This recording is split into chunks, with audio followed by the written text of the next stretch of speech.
ఏకంగా బిచ్చగాళ్ళ దగ్గర నుంచి కూడా స్పెర్మ్ కలెక్ట్ చేసింది. అలా కలెక్ట్ చేసిన స్పెర్మ్ని తల్లిదండ్రులకు అమ్మేసింది. అంటే వాళ్ళకి తెలియకుండానే నీ భర్త స్పెర్మే ఇది అని చెప్పి ఇల్లీగల్గా వాళ్ళ గర్భంలోకి వేరెవరో వీర్యాన్ని తీసుకొచ్చి బిడ్డల్ని కనేలా చేసింది. ఇది ఒక పద్ధతి. రెండవ పద్ధతి సరోగసీ ద్వారా బిడ్డల్ని కనాలి అంటే ఈ భర్త వీర్యం పనికిరాని సందర్భంలో ఇలా బిచ్చగాళ్ళ నుంచి టీ తాగటానికి వచ్చిన వ్యక్తులకి డబ్బులు ఇచ్చి వాళ్ళ దగ్గర నుంచి కలెక్ట్ చేసిన శాంపిల్స్ని తన దగ్గర పెట్టుకుని ఆ వీర్యంతో బిడ్డల్ని సరోగసీ ద్వారా కనేందుకు పంపించింది.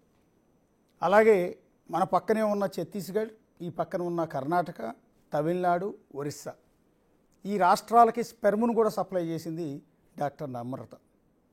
ఈ రకంగా సికింద్రాబాద్ చుట్టూ తిరిగే బిచ్చగాళ్ళందరినీ పిలిపించి వాళ్ళకి తలా ఒక 2,000 రూపాయలు ఇచ్చి వాళ్ళకి వీడియోలు చూపించి వాళ్ళ దగ్గర నుంచి స్పెర్మ్ కలెక్ట్ చేసి ఇతర రాష్ట్రాల్లో ఉన్న ఈ సరోగసీ చేసే డాక్టర్లు ఫెర్టిలిటీ సెంటర్లు అన్నిటికీ కూడా స్పెర్మ్ని సప్లై చేసిన మహాతల్లి. సో ఇప్పుడు సికింద్రాబాద్లో ఈవిడికే చెందిన, ఈవిడ సొంతదే బహుశా, కాకపోతే ఇండియన్ స్పెర్మ్ టెక్ అని పేరు మార్చింది. అది అందరికీ తెలిసిన ఆ బ్లూసీ టీ సెంటర్ పైన ఉంటుంది. ఇంకో దౌర్భాగ్యం ఏంటంటే కింద టీ స్టాల్ ఉంటుంది, 100 మంది రోజు వచ్చి టీలు తాగుతూ ఉంటారు. పైన స్పెర్మ్ సెంటర్ ఉంటుంది, దానిపైన లేడీస్ హాస్టల్ ఉంటుంది. ఎంతటి దారుణం చూడండి. పైన లేడీస్ హాస్టల్ అయితే కింద స్పెర్మ్ కలెక్షన్ సెంటర్ ఉంది. ఒకసారి అక్కడ మా కొలీగ్ విజయ్ ఉన్నారు. విజయ్, ఎస్ అది కరెక్టేనా? బిచ్చగాళ్ళ నుంచి వీర్యం కలెక్ట్ చేసుకోవటం కానీ, లేకపోతే మీరున్న ఆ బ్లూ సీ టీ సెంటర్ ఏదైతే ఉందో టీ పోయించి పైకి పట్టుకుపోయి వాళ్ళ దగ్గర నుంచి స్పెర్మ్ కలెక్ట్ చేయటం, ఈ దరిద్రాలన్నీ నిజమేనా? Yes, exactly Ashok. ఎందుకంటే మనం చూస్తూ ఉన్నాం, ప్రస్తుతం మనము ఆ స్పర్మ్ కలెక్ట్ చేసేటువంటి సెంటర్ ఏదైతే ఉందో దాని కిందే ఉన్నాము. ఇక్కడ పూర్తిగా ఈ యొక్క స్పర్మ్ సెంటర్ పైనే గర్ల్స్ హాస్టల్ ఉంది, అంటే వర్కింగ్ ఉమెన్స్కి సంబంధించినటువంటి ప్రైవేట్ హాస్టల్ ఉంది.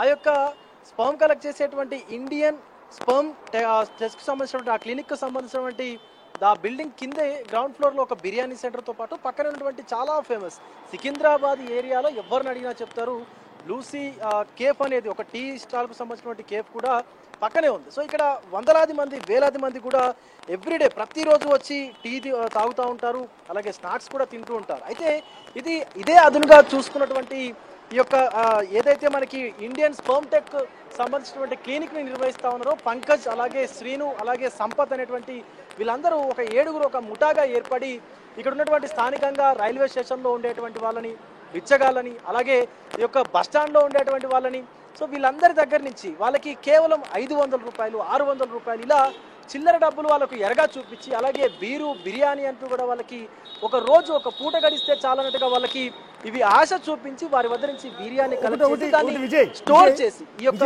Indian sperm. విజయ్, ఇందాక కూడా పోలీసులు అక్కడ రైడ్ చేస్తున్నట్టున్నారు మీరు ఉన్న చోట.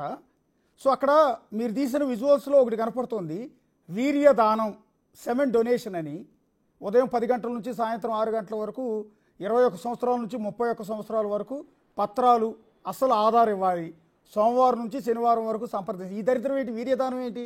ఇక్కడ అన్నదానం చూసాం, కన్యాదానం చూసాం, ఇదేంటి వీర్యదానం అనేది ఉందా? Yes, exactly.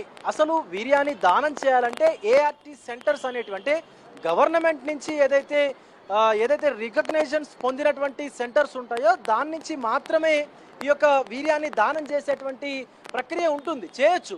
కానీ ఇక్కడ అది అనధికారికంగా ఎలాంటి అనుమతులు కూడా లేకుండా, కనీసం అటు హెల్త్ డిపార్ట్మెంట్ అంటే ఆరోగ్య శాఖ నుంచి, వైద్య ఆరోగ్య శాఖ నుంచి ఎలాంటి అనుమతులు పొందకుండా కూడా ఈ యొక్క వీర్యదానం అనేటువంటి కార్యక్రమం, అంటే ఆ యొక్క నెపంతో మొత్తం అంతా స్పర్మ్ కలెక్ట్ చేసి దాన్ని స్టోర్ చేసి ఇతర రాష్ట్రాలకు, అంటే అటు వెస్ట్ బెంగాల్లో ఉన్నటువంటి కోల్కతా కావచ్చు, గుజరాత్లో ఉన్నటువంటి అహ్మదాబాద్ కావచ్చు, అలాగే ఒడిశాలో ఉన్నటువంటి భువనేశ్వర్ కావచ్చు, రూర్కెలా కావచ్చు, బరంపూర్ కావచ్చు, అంటే ఏపీ సరిహద్దులో ఉన్నటువంటి ఒడిశా, ఛత్తీస్గఢ్, అలాగే గుజరాత్లోనూ వీళ్ళ యొక్క దందా ముఠా. ఒక్క నిమిషం లైన్లో ఉండండి విజయ్. ఒక్క నిమిషం మీ ఫ్లోర్ మధ్యలో ఆపుతున్నాను. ఒక్క నిమిషం లైన్లో ఉండండి. ఒక్కసారి పీసీఆర్, ఒక్కసారి ఆ వీర్యదానానికి సంబంధించిన ఆ పోస్టర్ని మళ్ళీ ఒకసారి చూపించండి. ఒకసారి మేడం చూడండి. మీరు చెప్పారు ఒక ఏఆర్టీ అంటే లైసెన్స్డ్ సెంటర్ నుంచి మాత్రమే మీ ఫెర్టిలిటీ సెంటర్కి మీరు స్పెర్మ్ కొనుగోలు చేస్తామన్నారు. ఇక్కడ ఇంత పబ్లిక్గా వీర్యదానం అని పెట్టారండి. వీర్యదానం, వీర్యం ఎవరు దానం చేస్తాడండి? నాకు అర్థం కాల. ఇప్పుడు రక్తదానం ఉంది, రక్తదానం అందరికీ తెలుసండి. ఇక్కడ చిరంజీవి బ్లడ్ బ్యాంక్ ఉంటుంది, అనేక రకాల బ్లడ్ బ్యాంకులు ఉంటాయి. ఎవరైనా రక్తదానం చేయాలి అనుకుంటే వాళ్ళు వెళ్ళి చేయొచ్చు. రక్తదాన శిబిరాలు ఏర్పాటు చేసి బ్లడ్ కలెక్ట్ చేసి ఇవ్వచ్చు. కానీ వీర్యదానం ఏందండి నాకు అర్థం కాలేదు, ఎక్కడ వెళ్ళలేదు అది. కొన్ని నేను చెప్పినట్టు రికగ్నైజ్డ్ ఏఆర్టీ సెంటర్ రికగ్నైజ్ చేసిన స్పర్మ్ బ్యాంక్స్లో స్పర్మ్ డొనేషన్ చేస్తారు, ఆ శాంపిల్స్ యూజ్ చేస్తాం. బట్ దానికి ఒక రికగ్నిషన్ ఉండాలి, ఏఆర్టీ రూల్స్ ప్రకారం అది రిజిస్టర్ అయి ఉండాలి. అలాంటి ప్లేసెస్లో ఎవరైతే డోనార్ వెళ్తారో వాళ్ళని స్క్రీన్ చేసి అన్ని జాగ్రత్తలు తీసుకున్న తర్వాత స్పర్మ్ డొనేషన్ అనేది చేయడం జరుగుతుంది. బట్ అది కొన్ని రూల్స్ అండ్ రెగ్యులేషన్స్ ప్రకారం లీగల్గా కలెక్షన్ అనేది జరుగుతుంది. అది కలెక్ట్ చేసుకోవాలి అంటే సో మీరు అన్నట్టుగా గవర్నమెంట్ నామ్స్ ఏవైతే ఉంటాయో, వాడు ఆరోగ్యంగా ఉన్నాడా లేదా, వాడికి ఎయిడ్స్ ఉందా లేదా, వాడు కరోనా టెస్టులు చేయించుకున్నాడా, వ్యాక్సిన్ చేయించుకున్నాడా లేదా, ఇంకా చెప్పాలంటే వాడికి బీపీ ఉందా, షుగర్ ఉందా, అవును, ఇవన్నీ చూసి వాళ్ళ హెల్త్ సిచ్యువేషన్ని బట్టి కలెక్షన్ అనేది జరుగుతుంది. అలా కలెక్ట్ చేసిన తర్వాత మళ్ళీ 6 months దాన్ని ఇంక్యుబేట్ చేసిన తర్వాత మళ్ళీ టెస్ట్లు చేయడం జరుగుతుంది. తర్వాత కూడా ఏమీ లేదు, నార్మల్గా ఉన్నది ఆ సెమెన్ శాంపుల్ అన్నప్పుడే దాన్ని యూజ్ చేయడం జరుగుతుంది. ఇప్పుడు ఇది ఇల్లీగల్ కాదండి. వీర్యదానం అని బోర్డు పెట్టారండి. నేను ఎక్కడ రక్తదానం చూశాను, అన్నదానం చూశాను, కన్యాదానం చూశాను, కానీ వీర్యాన్ని దానం చేయడానికి ఎవరు వస్తాడండి? It is not a recognised centre అంటే definitely it is an illegal. ఒకవేళ మీరు అన్నట్టు recognised licensed sperm collection centre వాళ్ళు కూడా ఇంత దరిద్రంగా బోర్డు పెట్టాడు కదా. We are legally licensed sperm collection centre, వాడి దగ్గర లైసెన్స్ సర్టిఫికేట్. వీర్యాన్ని దానం చేయండి. అదిగో ఇప్పుడు ఎవరు పెడతాడంటే ఒకసారి చూడండి, మీకు ఎదురుగా స్క్రీన్ మీద కనపడుతుంది. ఉదయం 10 గంటల నుంచి సాయంత్రం 6 గంటల వరకు వీర్యదానం. వయసు 21 సంవత్సరాల నుంచి 39 సంవత్సరాల వరకు. పత్రాలు, ఒక ఆధార్ కార్డు మొహాన్ని కొడితే వాడు 21 ఏళ్ళ నుంచి 39 సంవత్సరాలు ఏజ్ ఉన్న, అది కూడా ఏజ్ ప్రూఫ్ కోసమే ఉంటుంది ఆధార్ కార్డు. వాడు ఎవడు పడితే వాడు తీసుకొచ్చేస్తారు అంతే. తీసుకొచ్చి వాడి దగ్గర నుంచి అది స్పెర్మ్, ఇందాక నేను చెప్పాను చూసారా, ఫోన్ నెంబర్స్ కూడా ఇచ్చారు చూడండి. మరిన్ని వివరాలకు సంప్రదించండి. ఒకసారి నంబర్కి కాల్ చేద్దామండి. కొంచెం విజయ్ మీరు లైన్లో ఉండండి, డాక్టర్ గారు మీతో మాట్లాడతారు. 90993442 ఒకసారి వివరాలకు సంప్రదించాలంటే ఒకసారి సంప్రదిద్దాం. వీడు ఒరిస్సాలో ఉన్నాడు, ఒరిస్సాలోనూ బెంగాల్లో ఉన్నట్టున్నాడు, ఆ లాంగ్వేజ్ చూసి పరారు. ఒక్క నిమిషం, ఇంకో నంబర్ ఒకసారి అలా ఉంచండి. PCR 90 okay. ఎస్, ఒకసారి ఈ నంబర్ కూడా ట్రై చేద్దాం. వివరాలు సో ఈ కేసు అంతా బయటపడిపోయేటప్పటికి ఫోన్ స్విచ్ ఆఫ్ చేసుకుని పారిపోయారండి. కానీ ఎంత నీచంగా బోర్డు పెట్టి వీర్యదానం అని బోర్డు పెట్టి మరి వీర్యాన్ని కలెక్ట్ చేసుకుంటున్నారు బిచ్చగాళ్ళ దగ్గర. ఇది అనఫిషియల్ ఇన్ఫో అండి. ఆ కింద ఉన్న బ్లూ సీకి లేకపోతే రెడ్ బకెట్లో బిర్యానీ తింటాకు వచ్చిన వాళ్ళని ఆ బిర్యానీ బిల్లు కట్టి పైకి పట్టుకుపోతారంట.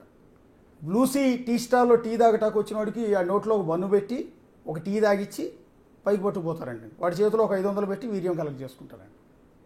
ఇది ఎక్కడ జరుగుతున్న వ్యాపారం అంటే. ఇలా ఒక లంసం స్పెర్మ్ని కలెక్ట్ చేసుకుని ఎవరెవరి నుంచి వాళ్ళకి ఏం టెస్ట్లు ఉండకపోవచ్చు నాకు తెలిసినంత వరకు. కలెక్ట్ చేయటమే ఇల్లీగల్ కాబట్టి ఇంత ప్రొసీజర్ ఉండదు. మీరు చెప్పినట్టుగా కలెక్ట్ చేసుకుని దాన్ని వేరే రాష్ట్రాల వాళ్ళకి అమ్ముకుంటున్నారట. ఒకసారి మీరు విజయ్తో మాట్లాడచ్చు, రిపోర్టర్ అక్కడ స్పాట్లో ఉన్నారు. విజయ్ ఎస్, అది అసలు ఇంత పబ్లిక్గా ఈ బోర్డు చూసిన తర్వాత ఇందాకొచ్చిన పోలీసులు, లోపల ఎంక్వైరీ చేయడానికి వచ్చిన పోలీసులు కానీ మెడికల్ సిబ్బంది కానీ ఏమంటున్నారు ఈ బోర్డు చూసి? ఎగ్జాక్ట్లీ అశోక్, మీరు చెప్పినట్లుగానే అసలు ఇక్కడ ఒక వీర్యదాన కేంద్రం ఉన్నట్టుగా కేవలం వీర్యాన్ని దానం చేసే వాళ్ళకి, అంటే డైలీ వచ్చి అక్కడ స్పర్మ్ని ఇచ్చే వాళ్ళకి అలాగే తీసుకునే వాళ్ళకి తప్ప ఇక్కడ ఎవరికి కూడా తెలియదు అంటూ మాట్లాడుతున్నారు. ఎందుకంటే ఒక చిన్న గేట్ని ఏర్పాటు చేసుకున్నారు. ఇంకా చాలా దరిద్రకరమైనటువంటి విషయం ఏంటంటే ఈ సెంటర్ పైనే వర్కింగ్ ఉమెన్స్కు సంబంధించినటువంటి ఒక లేడీస్ హాస్టల్ కూడా ఉంది. సో ఈ హాస్టల్ని ఇక్కడ పెట్టుకొని, పైన హాస్టల్ని పెట్టుకొని కింద దగ్గరే ఉన్నటువంటి కేఫ్లు, అలాగే రెస్టారెంట్లు, పక్కన ఉన్నటువంటి ఏదైతే టీ స్టాల్స్, వీటన్నిటికీ వచ్చేటువంటి ఎవరైతే మధ్య వయస్కులు యువకులు ఎవరైతే ఉంటారో వాళ్ళ దగ్గర నుంచి ఈ స్పర్మ్ డొనేషన్ కార్యక్రమం ఉంది అని చెప్పి ఏర్పాటు చేసుకున్నటువంటి టీంలో సుమారుగా 7 ఉన్నారు. దాంట్లో మొత్తం పంకజ్ అనేటువంటి వ్యక్తి పూర్తిగా ఆపరేట్ చేస్తూ ఉన్నాడు. పంకజ్తో పాటు సంపత్, శ్రీను, జితేందర్, శివ, మణికంఠ, బోరోలు వీళ్ళందరూ కూడా ఒక టీమ్గా ఏర్పడి ఎవరెవరు ఈ ఏరియాలో మంచిగా అగ్రెసివ్గా కనిపిస్తారు, ఒక హైట్ పర్సనాలిటీ ఉన్న వాళ్ళని చూస్ చేసుకొని వాళ్ళకి మాయమాటలు చెప్పి, అంటే రక్తదానం లాగే ఇది కూడా చేయొచ్చు. ఎందుకంటే ఒక తల్లి తండ్రి అనేటువంటి వ్యక్తి పెళ్లి చేసుకున్నప్పుడు ఒక భార్యాభర్త అనేటువంటి వ్యక్తి ఖచ్చితంగా వాళ్ళు ఒక పిల్లల్ని కనాలనుకుంటారు. ప్రత్యేకంగా మహిళలైతే ఆ మాతృత్వానికి ఎంతటి కష్టాన్నైనా భరించడానికి రెడీగా ఉంటారు. సో అది ఈరోజు వీళ్ళకి ఒక బిజినెస్ ఐడియాగా మారింది.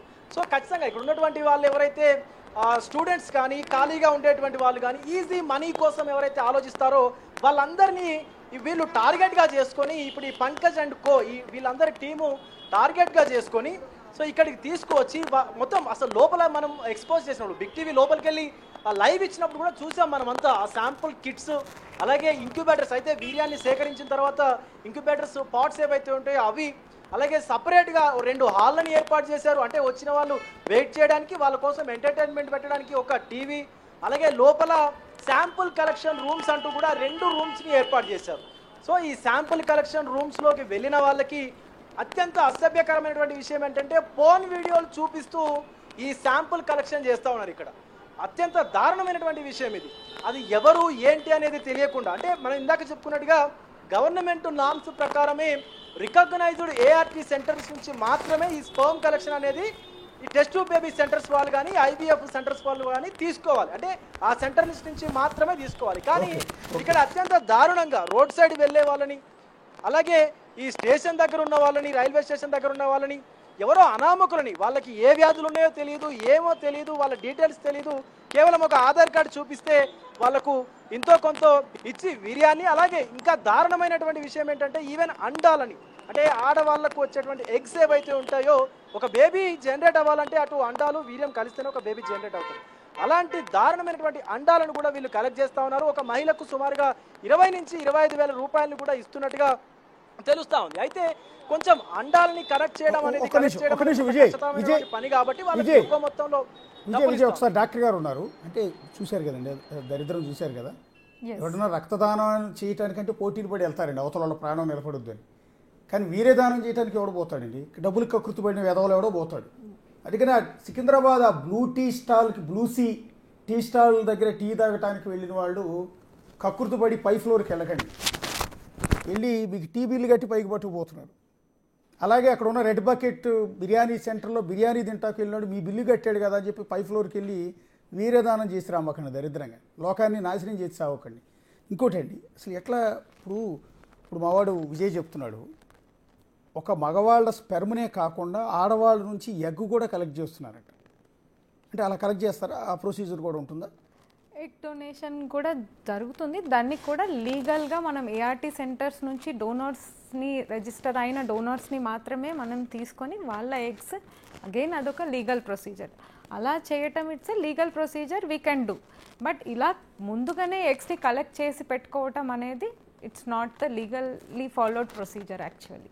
సో అల్టిమేట్గా మొత్తం చూసిన తర్వాత ఒక మెడికవర్ హాస్పిటల్లో మీరు ఒక సీనియర్ ఇన్ఫెర్టిలిటీ స్పెషలిస్ట్గా, ఒక డాక్టర్గా, ఒక విధంగా చెప్పాలంటే ఈ దరిద్రం అంతా చూసిన తర్వాత, ఇక్కడ స్పెర్మ్ వీర్యదానం ఈ దరిద్రం కావచ్చు, అక్కడ నమ్రత చేసిన ఇల్లీగల్ యాక్టివిటీస్ కానీ ఇవన్నీ చూసిన తర్వాత ఏమనిపిస్తుంది మేడం? అంటే ఫర్టిలిటీ అనేది ఒక ఎమోషన్స్తో కూడిన ఇష్యూ. సో చాలామంది పిల్లలు లేక బాధపడుతున్నారు. ఈ సైన్స్తో పాటు ఒక అద్భుతం ఈ ఐవీఎఫ్ కానీ డిఫరెంట్ ప్రొసీజర్స్ కానీ, సో పిల్లలు లేని వారికి ఇది ఒక ఆశాకిరణం లాంటిది. వాటిని సద్వినియోగం చేసుకోవాలనే గవర్నమెంట్ ఎన్నో రూల్స్ పెట్టింది. అన్నీ లీగల్లీ ప్రొసీడ్ అయ్యి అవన్నీ చేసి మనం వారికి పిల్లల్ని ఇవ్వడానికి ట్రై చేయాలి. కానీ వాటన్నిటినీ ఓవర్కమ్ చేసి ఈ ప్రొసీజర్స్ అన్ని దుర్వినియోగం చేసుకోవటం వల్ల సమాజానికి ఎంత నష్టం జరుగుతుంది అనేది అసలు ఈరోజు ఈ సిచ్యువేషన్ని చూసి చాలా బాధపడాల్సిన విషయం. సో ఈ సైన్స్ని మనం ఒక నేషన్ని హెల్తీ వేలో బిల్డ్ చేయడానికి యూస్ చేసుకోవాలి, కానీ అదర్ వేలో యూస్ చేసుకొని సమాజానికి నష్టం చేయటం అనేది చాలా తప్పు. సో ఒక్కసారి మేడం, డాక్టర్ కృష్ణప్రసాద్ గారు అంకుర హాస్పిటల్ ఫౌండర్, ఆయన కూడా ఐవీఎఫ్ గురించి మాట్లాడారు. కృష్ణప్రసాద్ గారు